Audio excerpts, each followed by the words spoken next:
अस्सलाम वालेकुम। मैं आज माश की भुनी हुई दाल बनाने लगी हूँ। उसके लिए मैंने 2 मीडियम प्याज लिए, 1 लहसुन की गड्डी, 1 टमाटर को छील लिया, 1 डेढ़ इंच का अदरक का टुकड़ा लेके उसको कश करके रख लिया, और ये 1 टेबलस्पून भर के सूखा धनिया, 1 टेबलस्पून नमक, हाफ टी स्पून हल्दी, 1 टेबलस्पून भर के मिर्चों का और 1 टीस्पून क्रश्ड चिली लिए। अब मैं इसको शुरू करती हूँ। कुकर ऊपर रख लिया। इसमें या 3 चम्मच खाना जिसे हम बनाते हैं वो भर के, या 1 कप ऑयल का डालना। इस दाल में थोड़ा सा ऑयल ज़्यादा डलता है। अब इसमें ये प्याज बहुत बारीक नहीं मैंने की, मैंने इसको गलाना है। ये डाल के हल्के से ब्राउन करके फिर लहसुन और अदरक टमाटर वगैरह डाल के मैं इसको गला दूँगी।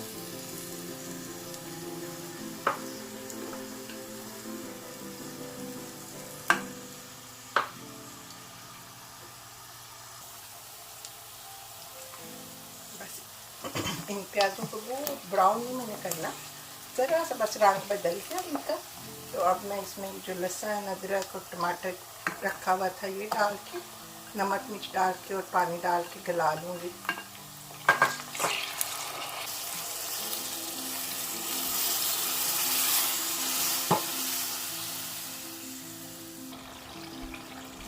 थोड़ा सा इसको प्रेशर दे दिया तो ये लहसुन वगैरह गल गए हैं। बस इसको अब मैं अच्छे से मिक्स करके फिर दाल डाल दूँगी।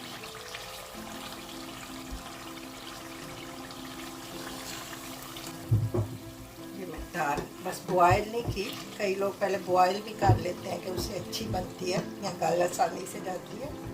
लेकिन इसके लिए भी अगर आप इसको इसको मसाले में बहुत फ्राई नहीं करना, उससे भी अकड़ जाती है। और नीम गरम सा पानी डाल के रखें तो फिर गल जाएगी आराम से, कोई मसला नहीं है। इसको बनाना है, इसमें फिर थोड़ा सा मैंने पानी डालना है, उसमें आराम से ये गल जाएगी।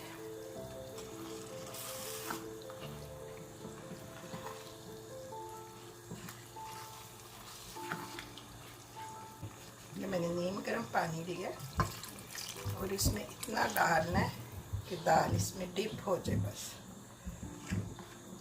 बहुत ज़्यादा या बहुत थोड़ा सा नहीं डालना। तकरीबन 1 गिलास पानी मैंने डाला। अब इसमें ये दाल 4 मिनट करीबन पकेगी तो आराम से गल जाएगी। और इस टाइम पे भी मैं थोड़ा सा अदरक कश करके रखा हुआ है, ये इस टाइम पे डालें तो बड़ी खुशबू इसकी अच्छी आती है।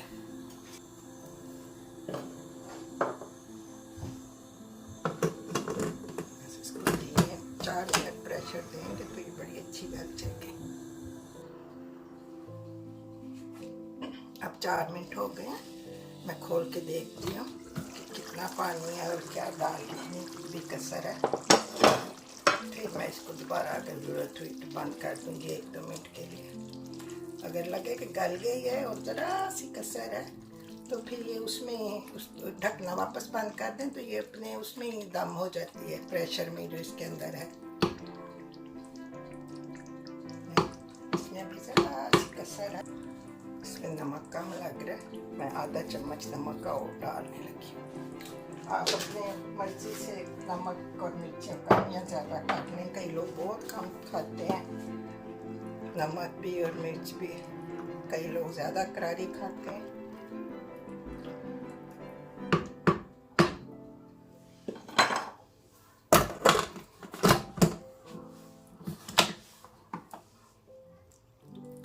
बस ये दाल को मैंने 2 मिनट और पकाया तो ये गल गई है। मैं अब इसको ढक्कन रख के दे दूँगी। अगर ज़रा सा भी इसमें नमी सी होगी ये इसके अपने ही स्टीम में ड्राई हो जाएगी और बिल्कुल ठीक हो जाएगी। इसको बस अगर तो बिल्कुल गल गई है फिर आप ढक्कन ना ढकें, फिर खुला रखें। अगर ज़रा सी भी कसर है तो ढक्कन रख। देखिए अब हमारी कितनी अच्छी गल गई है, बिल्कुल ड्राई भी हो गई है। बस सर्व करने लगे हूँ। मैंने इसके साथ तंदूर की रोटियां बनाई हैं। आप चाहे नान के साथ खाएं, चाहे घर की रोटी फुल्के के साथ, चाहे तंदूरी रोटी के साथ। तो प्लीज़ मुझे कमेंट्स करके बताएं कि आपको कैसी लगी है।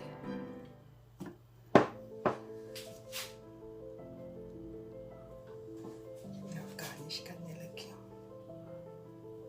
थोड़ा सा अदरक, 2-4 सब्ज़ मिर्ची, लेमन की स्लाइस दो।